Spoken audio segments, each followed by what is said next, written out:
एक बार भगवान को समस्त गोपियों की बड़ी याद आई, क्योंकि गोपियां भगवान के बिना रह नहीं सकती। बार बार गोपियों को सोचते रहते थे भगवान।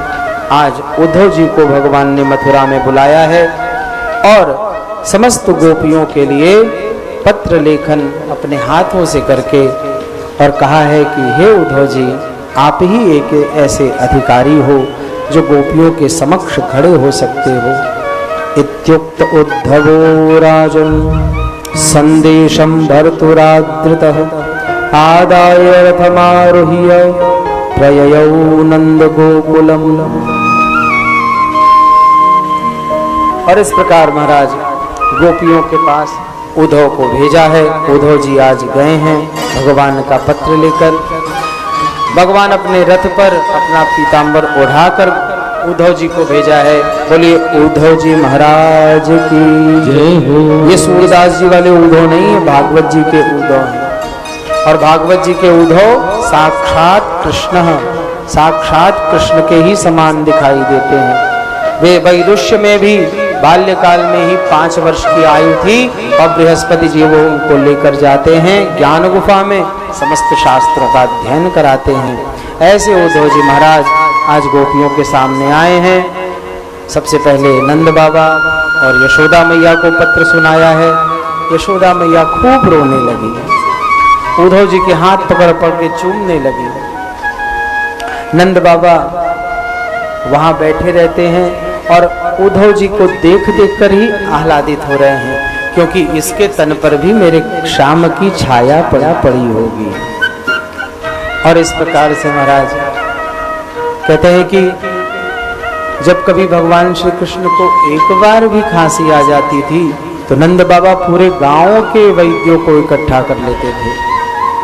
किसी भी भोजन को देने से पहले यशोदा मैया उसको स्वयं खाती, स्वयं पाती, उसके बाद भगवान को देती। इतना स्नेह करती कि उस पत्र में लिखा है कि मैया अब हमें अपने हाथों से खिलाने वाला कोई नहीं है, आपके हाथों से मैं भोजन जो पाता वही मेरे बल का कारण है। और नंद बाबा के समस्त भावों को कहते हैं कि नंद बाबा हमारे पिता परमेश्वर, जब कभी छींक भी आ जाती हमें तो नंद बाबा समस्त वैद्यों को रात को उठा के लेके आते, पकड़ के ले आते। अब यहाँ मैं बैठा रहता हूँ, थका हूँ कि नहीं थका हूँ कोई पूछने वाला नहीं। इसलिए हे बाबा जी, हे यशोदा मैया, आपकी हमें बहुत याद आती है और बस कुछ ही दिनों में हम आपके पास वापस आ जाएंगे। ऐसी प्रेम भरे पत्र को नंद बाबा और यशोदा मैया को दे दिया। और महाराज इधर उनका जो भगवान श्री को अपने रथ से भेजा था उद्धव जी को, रथ के पहिया गायब, रथ में से घोड़े गायब, बाहर आए उद्धव जी तो रथ ही नहीं था। गोपियों को ये लगा कि आज कोई और नहीं, मेरा श्याम सुंदर ही आया है, तो रथ को ही अपने घर में लेते गए। किसी से पूछा कि भाई ये पत्र गोपियों को देना है, कहाँ मिलेंगी? उसने संकेत किया कि ये वो तो सिर्फ जमुना पुलिन पर ही मिलेंगी। जमुना पुलिन पे सारी गोपियां बैठी हुई हैं, रथ के एक एक सामान लिए हुए। उद्धव जी उनको जाकर समझाने का प्रयास करते हैं। और महाराज सूरदास जी के पंक्ति में यदि कहें तो मन ना भये 10 20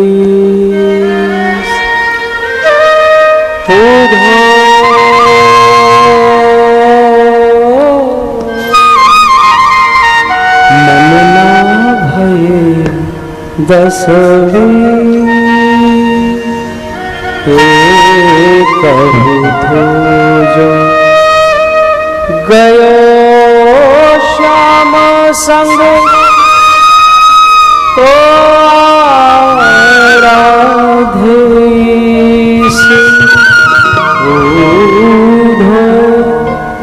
मन न भये 10 20। आप किस मन को परमेश्वर में लगाने को कह रहे हो उद्धव जी? यहाँ तो एक ही मन था और वो भी श्याम के साथ चला गया कि श्याम तन श्याम मन श्याम ही हमारो धन। आठों याम उधो हमें श्याम ही सो काम है। श्याम ही ये श्यामती श्याम बिन नाही जिए। आधे की लाकड़ी आधार श्याम नाम है। श्याम गति श्याम मति श्याम ही है प्राणपति। श्याम सुखदाई सो भलाई शोभा धाम। उधो तुम भय बारो लेके आए दौड़े। योग कहाँ राखे यहाँ रोम रोम श्याम है। योग कहाँ राखे यहाँ रोम रोम श्याम है। और इस प्रकार से भगवान की वह अनन्य प्रेमा भक्ति को देखकर आज उद्धव जी भी दंग रह गए, स्तब्ध रह गए।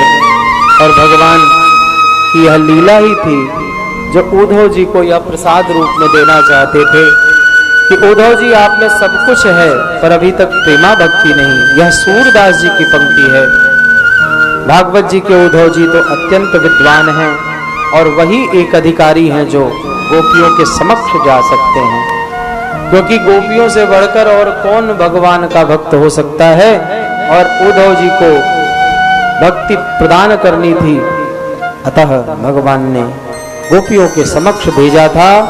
और गोपियों के समक्ष भेजकर आज उद्धव जी भी धन धन्य भय हैं और समस्त गोपियों का वंदन करने लगे। उद्धव जी कहते हैं उद्धव के भाव यह थे कि परीक्षित वंदे नंद ब्रज स्त्रीणाम पादरेणुमभीक्ष्णशः